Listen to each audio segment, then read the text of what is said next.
Hello YouTube, this is Morgan, Airspeed Prime here with my next Naruto Shippuden episode review.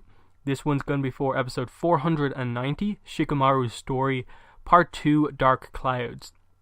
Link to watch the episode if you haven't seen it yet is in the description below, so check that out. But yeah, let's get into the review. So, obviously, I've read this book before. This is one of the few ones that's out in English prior to them actually animating it. So, I'm pretty familiar with this story, and I think the first thing that pops straight into my mind, the second this episode kind of ended, and what they seem to be focusing on for the majority of this book was kind of like, okay, they have like really expanded on a very minor aspect of the book to kind of turn it into a bigger plot point. That being Soku, who sort of has that attitude in the book where like they present at the start of this episode, she kind of she's very much of like the generation that kind of missed participating in the Great Ninja War, and because of that she really wants to prove herself in any mission that she's sent on. That's why she's so dedicated to that, and she is one of the people who is super worried that with the era of peace that shinobis may fail not exist come a couple of years, and she will never have gotten a chance to kind of prove herself. They touch on that a tiny bit in the book, but it's not really a focus, and the actual plot that happens here, them kind of getting through a checkpoint on the way to getting to the Land of Silence, they kind of skip over this in the book. They pretty much go from like, okay, we've headed out, basic idea of what we need to do, skip ahead into the Land of Silence more or less after a little kind of scuffle. This is super expanded on like them getting through the checkpoint and what's going on here.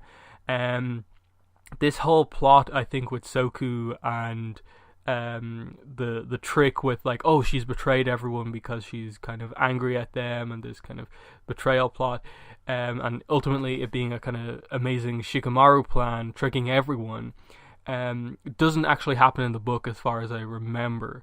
They pretty much go straight to the Land of Silence, straight to introducing Gengo, which looks like it's going to happen next episode. So it kind of feels a little bit, fillery this episode. Though I did personally appreciate that they put an effort into actually develop Soku as a character.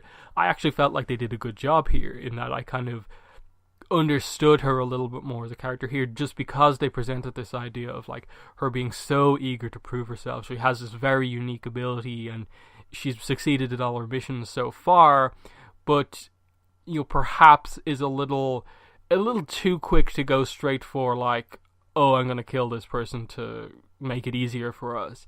Now, I think they made a slight mistake in the episode of not making it like super clear what was part of the act and what was herself, in that they have that line from Ro where he says like, oh, half of what she was saying was true, which makes it all the more interesting, but like, okay, so which half of it like is true? Like what parts were just completely her acting, and what parts were her like actually being herself? Like, is she actually very like gung-ho like that, so like she just wants to take people out, or not? Like, obviously the part where she like betrays everyone and is super like, I'm deserting the village, I think the whole deserting the village part was always just part of the plan. But they played it really well in that the sense of betrayal from Shikamaru and Ro, and them acting like they're kind of conspiring against her, really, I suppose, even led me to kind of think like, well, I don't remember this in the book. Like, are they taking the story in just a completely different direction, so that even if I've read the book, I don't know what's happening here? But in the end, it was just really good infiltration from Soku. Really, she played her job like perfectly, I think.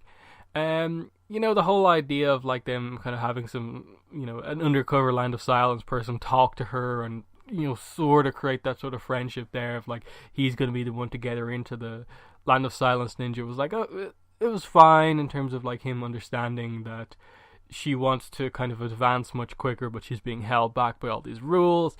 It was kind of quite believable, like why she would want to maybe desert and go to a place that would use her talents more freely without so many rules. But I think ultimately the issue with this episode was really just that was the focus of it. It was just getting through a checkpoint to continue the mission, which was interesting. As I said, they developed Soku quite well. They used Shikamaru quite well in the end in terms of like his plan ultimately to get through, but it very much was one of those episodes where it's just like, yeah, in terms of this arc, this episode will probably end up being the kind of least important episode of the arc. There's some great music, of course, and like some of the moments were actually like really well done. I especially like the sigh moment at the very start of the episode. Just that, even though it was only a small aspect of the episode, the idea of like these feelings within him are being implanted that like you were just a replacement within Team 7. Now you're nothing. You're just another ninja from the Leaf Village. You were only ever Sasuke's replacement. How do you feel right now?